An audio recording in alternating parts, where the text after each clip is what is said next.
close your eyes. Let your hands go quiet. Let your breath find its own pace, slower than the one it kept all day. Think back over today, just briefly, and notice the small failures sitting in it, not the dramatic ones, just the ordinary residue of an ordinary day. The message you meant to send and didn't. The moment you snapped when you meant to stay calm. The task still sitting, unfinished, exactly where you left it hours ago. Most days end this way, quietly accumulating a small pile of things that didn't quite go right. And most nights, that pile gets carried silently into sleep, unexamined, just another part of the general tiredness. There's a particular way this kind of failure likes to operate, worth naming before we go further. It rarely announces itself as a single dramatic event. It arrives instead as a quiet accumulation, the slightly short reply, the plan that fell slightly through, the version of yourself you meant to be today that didn't quite show up on schedule. None of it, on its own, would ever make it into a story you'd tell someone else about your day. And yet, gathered together, it has a way of leaving a low, persistent residue.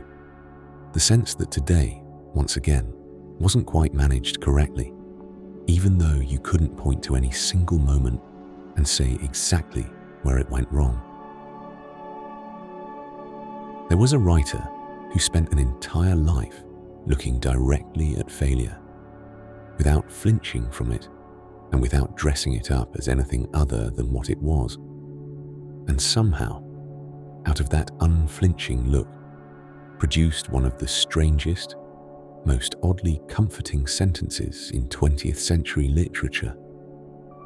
His name was Samuel Beckett, and tonight we're going to sit with the small, strange permission he left behind.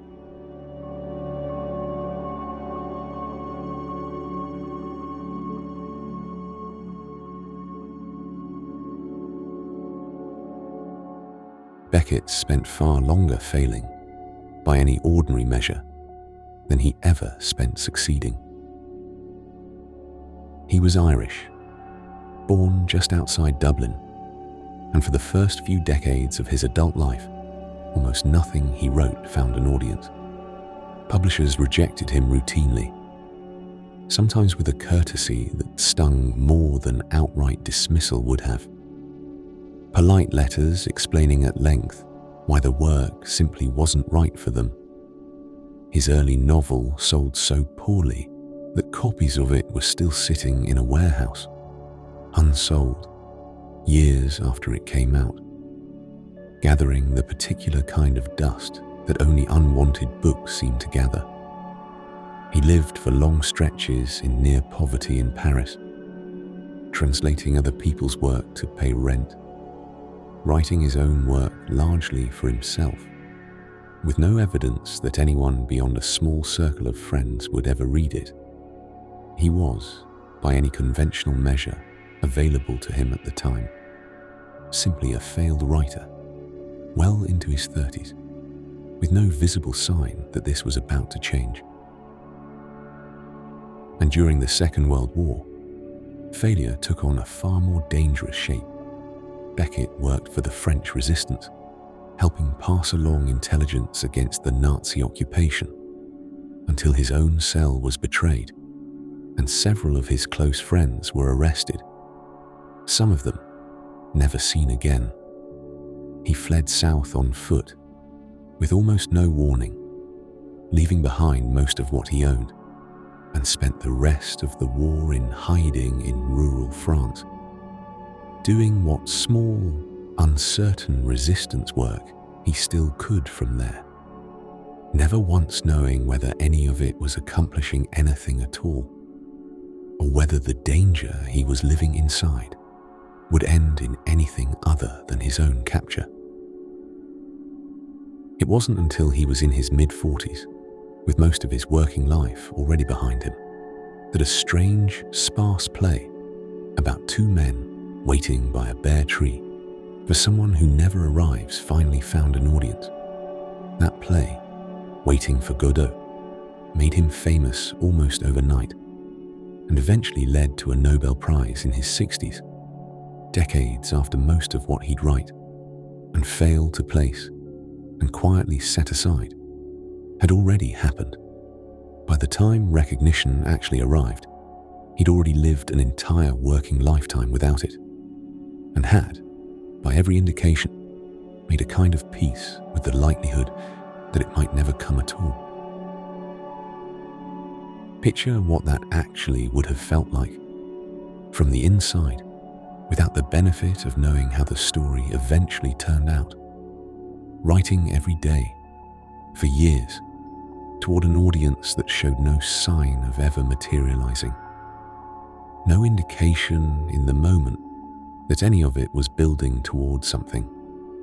Just the work itself, and the quiet, private decision to keep doing it anyway, for reasons that had very little to do with any promise of eventual recognition.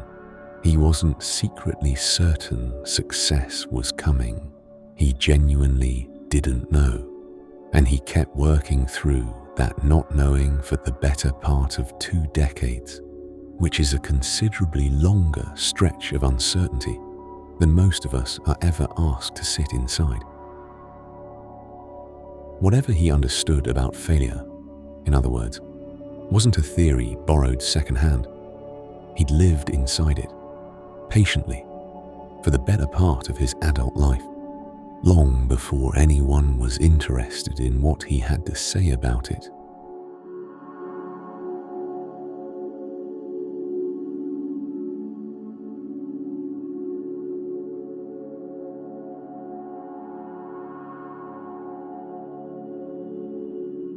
Late in his life, in one of his final and strangest pieces of prose, stripped down almost to bare bones, barely a story at all, Beckett wrote a short passage that has since travelled far beyond the small, difficult book it came from.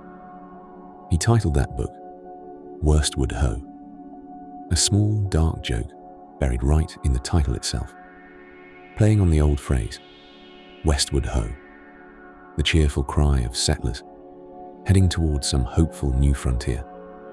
Beckett's version heads the opposite direction entirely, toward the worst, not the best, and yet keeps that same forward-marching energy anyway, that same ho of continued movement, just pointed at a considerably less encouraging horizon. Even the title can't quite let go of momentum, even while admitting exactly how bleak the destination is expected to be. In it, a narrator addresses himself directly, almost like a private instruction, about what to do in the face of another attempt that's bound to go wrong again. The gist of it, in plainer words than his own spare clipped original. You tried before. You failed before. That's simply what happened. And it doesn't need explaining away. So try again, fail again, but this time, fail a little better than you did the time before. That last phrase, fail better, is the one that escaped the book entirely and found its way onto posters, into commencement speeches, into the mouths of people who've never read a word of Beckett's actual, considerably bleaker original context. And it's worth being honest about that gap, because the phrase means something different depending on which side of it you're standing on. Taken out of context, fail better often gets flattened into something closer to ordinary motivational advice. Fail now, so you can succeed eventually. Treat failure as a stepping stone toward the win waiting on the other side of it. Print it on a poster, hang it in an office break room, attach it to a story about some now successful person's humble, failure-strewn beginnings. That's a comforting story, certainly, but it isn't really Beckett's story. Beckett never promised the win on the other side. His narrator isn't failing better in order to eventually stop failing. He's simply failing better because that's the only kind of progress actually available to him. Not a guarantee of eventual success, just a slightly less clumsy version of the same continuing attempt.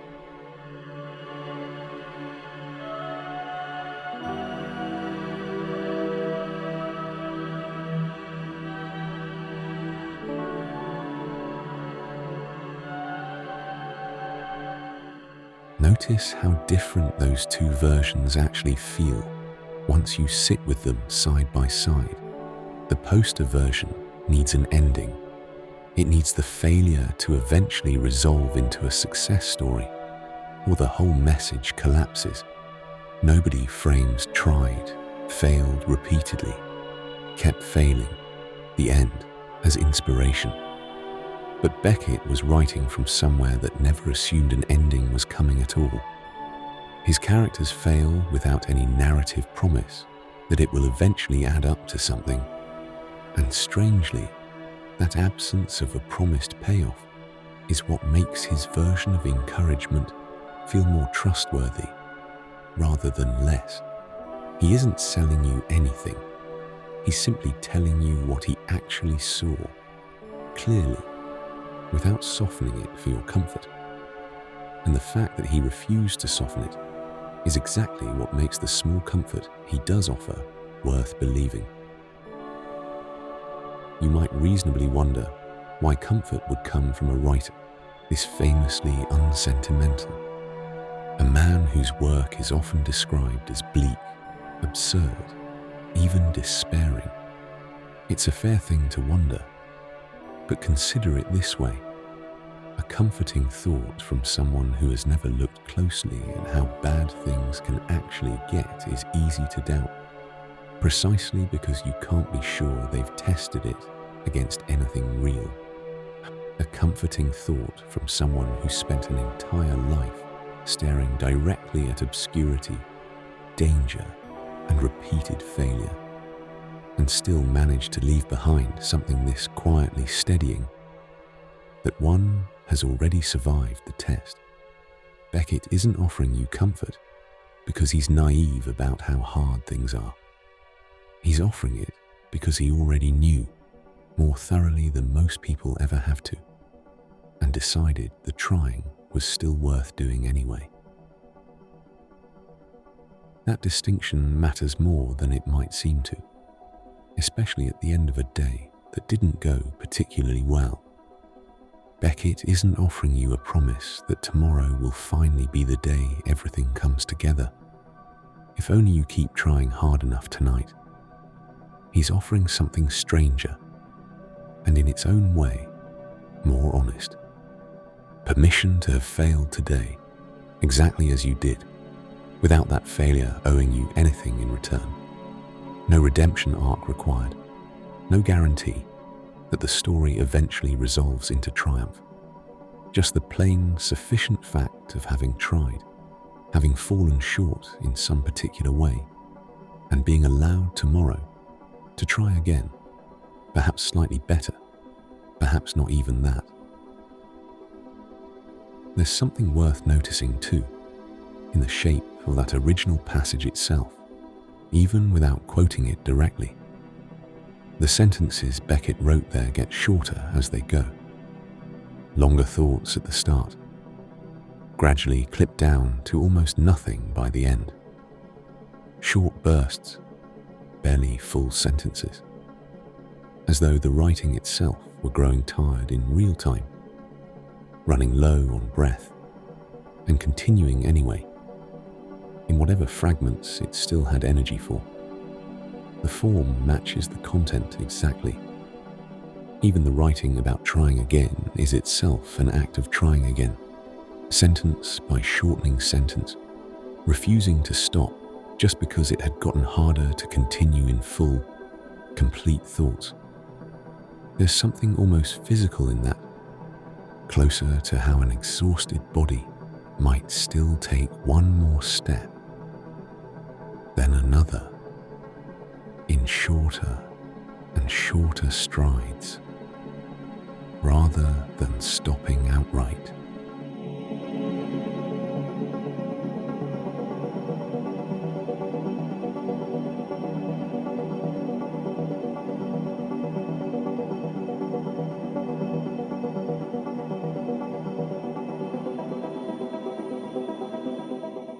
There's a reason that unpromised version might actually rest easier on you tonight than the more common, more hopeful one. A failure that's only acceptable because it's secretly a setup for future success is still, underneath the encouragement, being judged by that future outcome. It still has to pay off eventually to have been worth anything. That's a lot of pressure to quietly place on top of an already difficult day. The demand that tonight's shortfall justify itself by becoming tomorrow's lesson, tomorrow's growth, tomorrow's story you'll tell later about how it all worked out. Beckett's failing better asks for none of that. It doesn't need today's mistake to become useful later in order to have been acceptable now. It was already acceptable the moment it happened, simply because trying at all was the entire task, not succeeding, not learning some tidy lesson from it, just the plain, unglamorous fact of having attempted something and having it go the way it went. Tomorrow, you might fail slightly better. You might not. Either way, tonight's failure doesn't owe you an explanation for existing. Think of the specific thing from today that's still sitting slightly heavy in you. Say it was a conversation that went sideways. You meant to stay patient and didn't quite manage it. The motivational version of that story needs you to extract a lesson before bed. Some clean insight about communication or patience that justifies the discomfort by turning it into growth. Beckett's version needs nothing of the kind. The conversation went the way it went. You were the version of yourself you happened to be in that particular moment, with whatever patience you actually had left by then, not the patience you wished you'd had. That's simply what occurred. It doesn't require a lesson tonight to be allowed to be finished. And this doesn't only apply to today's small frictions. Maybe there's something larger underneath it too. A longer effort that keeps not quite working. A change you've been trying to make for months or years that keeps slipping back to where it started. Those larger failures tend to carry more weight precisely because they've had more time to accumulate a story around them. A narrative about what your repeated inability to fix them says about you. Beckett's permission applies there too, perhaps even more than it does to today's small missteps. You don't need this attempt to be the one that finally works in order for it to have been worth making. You're allowed to still be in the middle of something that hasn't resolved yet, still trying, still failing at it in whatever way you're currently failing at it, without that unresolved middle meaning anything final about how the whole thing ends. Let whatever went wrong today sit here for a moment, without needing to be filed away as a lesson yet. The message you didn't send, the patience you didn't have, the task still sitting unfinished. None of it has to mean something larger about you, or become material for some future improvement, in order to be allowed to simply rest tonight, exactly as it actually happened.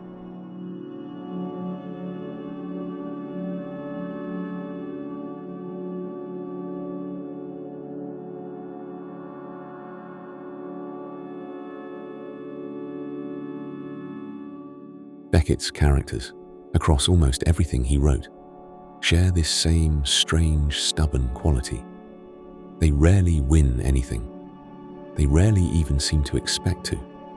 In his most famous play, two men spend the entire story waiting by a single bare tree for someone who never once arrives. And yet, at the end of every act, having accomplished nothing, resolved nothing, they simply decide to keep waiting anyway. In his prose, one narrator after another keeps talking, keeps narrating, keeps producing sentences. Long after any hope of the narration adding up to something conclusive has quietly faded, they keep going, keep attempting whatever small, often absurd task is in front of them, without much hope of resolution and, just as importantly, without collapsing entirely because resolution never comes. There's a kind of quiet endurance in that, worth borrowing tonight. Not the loud, triumphant kind of persistence that gets printed on posters. Chin up, eyes on the prize. Something smaller and more sustainable. The simple willingness to still be here, tomorrow, willing to attempt the day again, without needing today's version of you to have gotten it right first. Beckett's people fail constantly, and they're still there, at the end of every page, still present, still willing to continue. That continuing was never conditional on the failing finally stopping. Notice, if you can, that you're in exactly that position right now. Today happened imperfectly, the way days generally do, and you're still here. At the end of it, breathing, present, entirely capable of showing up again tomorrow. Not because today went well enough to have earned that continuation, but simply because continuing was never actually up for negotiation in the first place. You don't have to earn tomorrow through tonight's performance. It arrives regardless, the way it always has, the way it arrived for a mostly unpublished, mostly unknown writer in Paris for decades, long before anyone was watching to see whether he'd keep going.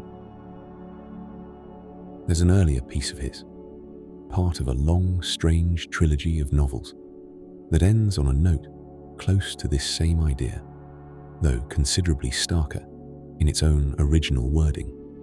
A narrator, near the very end, admits plainly that he cannot continue, that whatever he's been doing, this long, exhausting attempt at speaking, at narrating, at existing in words, has become impossible to sustain any further.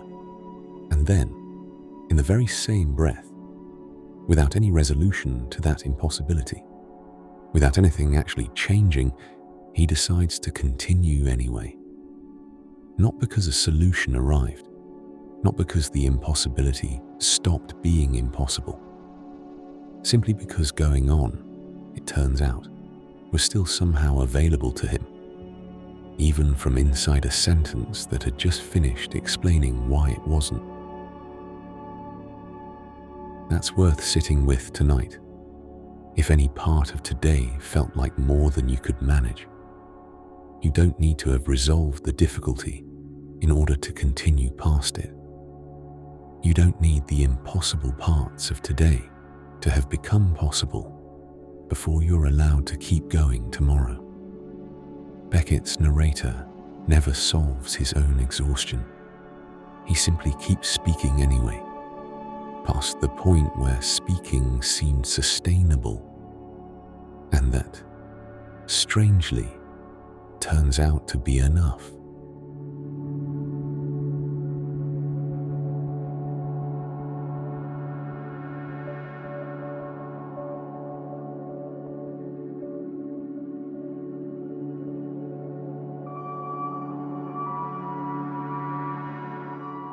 So here, at the end, is what to carry with you into sleep tonight. You failed at something today, in some small or large way, the way almost everyone does, almost every day, whether they say so out loud or not. That failure doesn't require a lesson learned before it's allowed to be finished. It doesn't require tomorrow's success to retroactively justify it. It's simply happened, the way weather happens, and it's now, like today itself, complete. Tomorrow, you'll likely try again at something. You might fail at it too. You might, here and there, fail slightly better than you did today. A little more patience, a little more clarity, a little less gripping toward an outcome you couldn't fully control anyway. Or you might not improve at all, and that would still be all right. Beckett never asked for steady improvement. He only asked that you keep showing up to try, without needing the trying to resolve into anything more impressive than simply having tried. Let today rest now, exactly as imperfect as it actually was. Nothing further is owed to it tonight. No lesson needs extracting.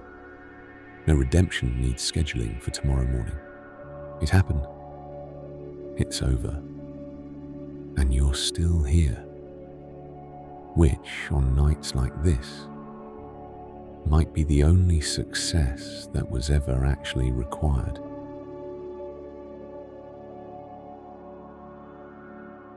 Let your body settle fully now, the way something finally does when it stops waiting to be told it did well enough.